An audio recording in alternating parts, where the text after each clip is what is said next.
We've got the Toyota Highlander Hybrid. The Grand Highlander or this? Andrew, just want to warn you, you are driving a hybrid.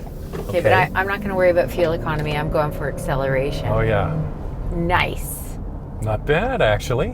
All right, let's get into what's under the hood of this thing, the Highlander. A 2.5-liter four-cylinder with Toyota's Synergy drive. It's matched to an eCVT and gets a combined 243 horsepower. Standard all-wheel drive in Canada. In the US, front-wheel drive and all-wheel drive options are available on all trims. And you might be wondering, where's the torque?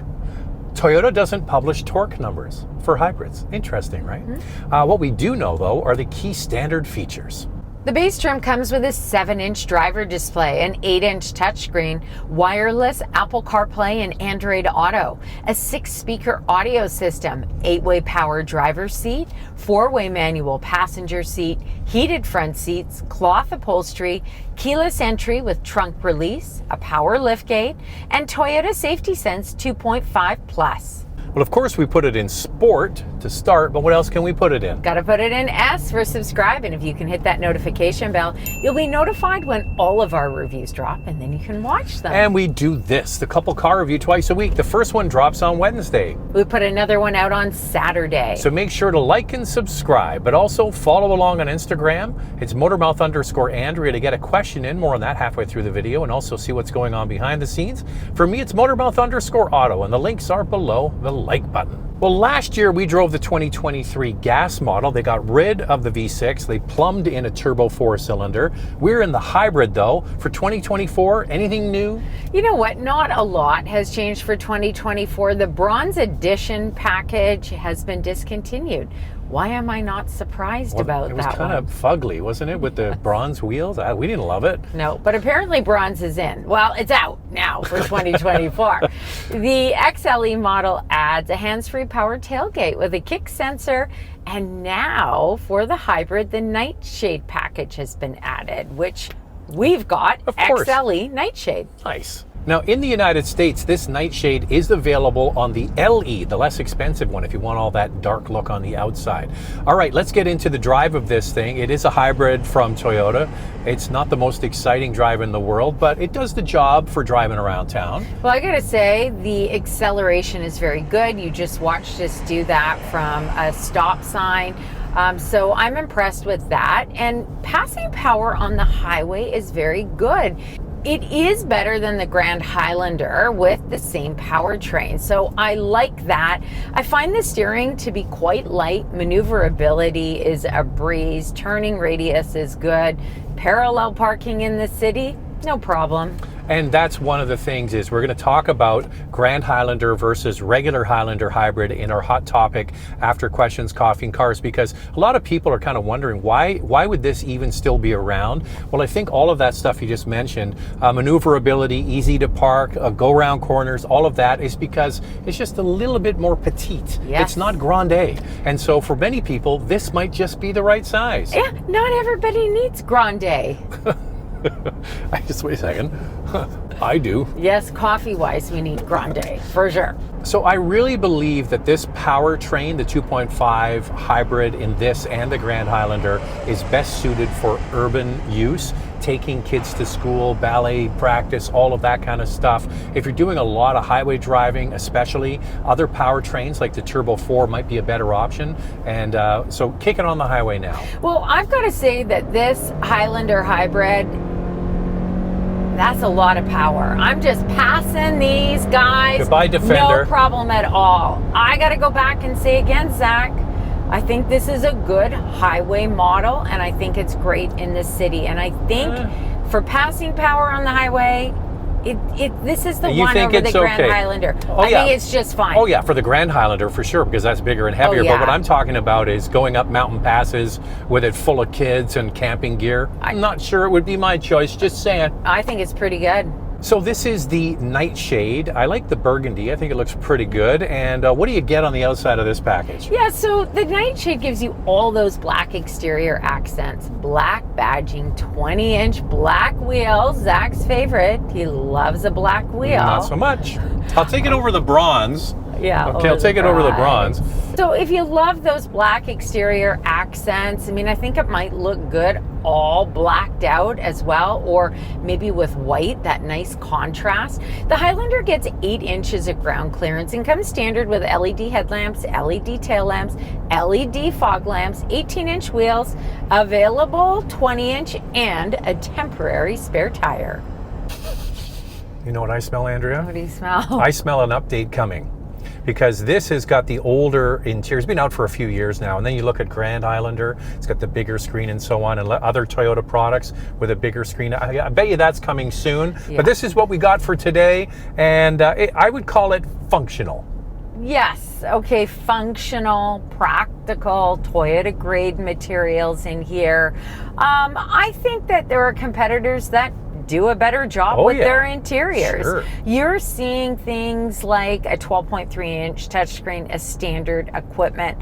This model, the XLE, comes with an 8-inch touchscreen, and it's too wee. I know, and a 7-inch digital driver display. Now, if you do want those dual 12.3-inch screens, you got to get the limited and the platinum models. In the US, the XLE model, you can add a package and you can get the 12.3-inch touchscreen. All right, just to show you the difference, I'm going to show you the all-new Santa Fe interior, okay? So that is like screens galore, modern looking, still very functional, very comfortable, by the way. But there you go. That's what Toyota's up against. What they have on their cars, though, Andrea, is this badge right here, the Toyota badge, and that sells a lot of vehicles. And look, it's a comfortable driving experience. The seats are comfortable. There's plenty of storage throughout the vehicle. How about the knobs and buttons? Love it. The system is intuitive to use, so it does a lot right. I even like where they've placed the wireless charger, and there's another little compartment of storage above the glove box. Many people are now looking for value and getting more features at a lower price point, and I think that's where Toyota is falling a little bit short with this model. And that leads into what we're going to do next, and we haven't done it in a while. Our best value trim are we rolling in the best value trim? We're rolling in it. The XLE model, whether you decide to get the nightshade package or not, this does open you up to more features. You've got a moonroof that tilts and opens all the way. It also has a shade, which is perfect for Zach. You get a power passenger seat, heated steering wheel, Softex upholstery, a power front seat, a wireless charger, second row sunshades, and of course the hands-free power liftgate. In the US, to get the heated steering wheel, you've got to move up to the limited model. Hey, is that not enough for you? Here are the available features on the higher trims. You can go for a pano sunroof with shade, leather seats, ventilated front seats, driver's seat memory, heated second row seats, a panoramic view monitor, a head-up display, and the 11-speaker JBL sound system. This isn't the biggest in this class. Here's me getting in the second row seats. Of course, the seats slide fore and aft. They recline. You get pretty good legroom, not bad headroom. How does it stack up? Comparing the Highlander Hybrid to the Hyundai Santa Fe Hybrid, the Highlander offers 42 inches of front row legroom, which is over 2 inches less than the Santa Fe. Second row legroom at 38.7 inches falls short to the Santa Fe by almost 3 inches. Here's me climbing into the third row. When you get in there, your knees sit way up high. There isn't any legroom for adults, not much headroom. How does it stack up? The Highlander's third row legroom is 28 inches, which is less than the Hyundai. Opening up the power liftgate on this model, when all 3 seats are up, there isn't a ton of space, but there is some extra cargo space below the floor. The Highlander offers 16 cubic feet of space behind the third row, 48.4 cubic feet behind the second row, and overall cargo space is 84.3 cubic feet. All areas are larger than the Santa Fe. Now, after questions, coffee, and cars, our hot topic, this or the Grand Highlander? Time now for questions, coffee, and cars. Your questions from Instagram. Well, Toyota put the iForce Max powertrain in eventually. I could see them going all hybrid on this model like they did with the Camry. Totally all hybrid on this model one day. I think it'll be this powertrain, though, because when you add in the iForce Max, then it gets too expensive. I agree. And then you're into Grand Highlander money. It's too much. So whether they do decide to do hybrid Max one day, I mean, Toyota doesn't talk about future products with us, but I could totally see this being all hybrid. So the fifth generation hybrid system that we had like in the Camry will go in this, and that will make a big difference. I bet you you're seeing the future. Yep. Once again, Toyota with the captain's chairs only on higher trims. I can't wait for this trend to be over.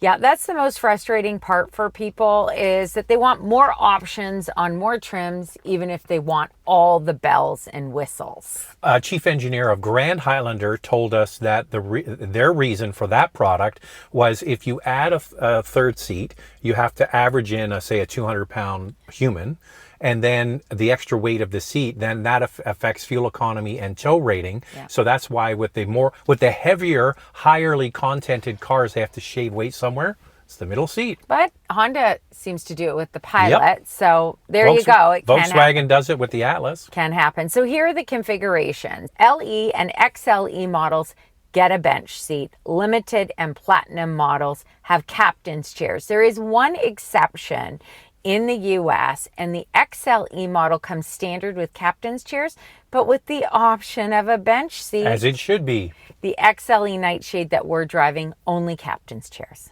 Waiting for the review. My question, do you find the seats to be comfortable on the 2024 model? I've driven a 2021 top trim Highlander and found the driver's seat to be hard and not very comfy. Your thoughts? Oh no, these are comfy. I have a bad back, and I think they're totally fine. I think they're comfy too. Now, this Nightshade edition package that we have has a combo of leatherette and cloth. So I don't know if that makes a difference, but we've been in the top trim Highlander before, and the seats felt pretty comfortable to me. We had this revelation with a Mazda product that had cloth strip in the middle, and we noticed a big difference. So maybe try leather and non-leather and see if that makes a difference for you. Your bum will be happy. Yes. And now it's time for our hot topic. What's this one, Andrea? I'm not sure if Toyota will need the Highlander any longer, especially with the new Crown Signia coming and the larger Grand Highlander. Just does not seem to make sense to me. Okay, Andrea, I'm going to take the Crown Signia out because that is basically, we like to call it a station wagon with just 5 seats. It doesn't compete with this really in any way. Then it comes down to Grand Highlander against this, which is much bigger, way more third row leg room and so on. But this has a place because we talked about it earlier, maneuverability, but also space on the inside. I think it just depends on your family dynamics. If you need the third row up most of the time, Grand Highlander is the right choice.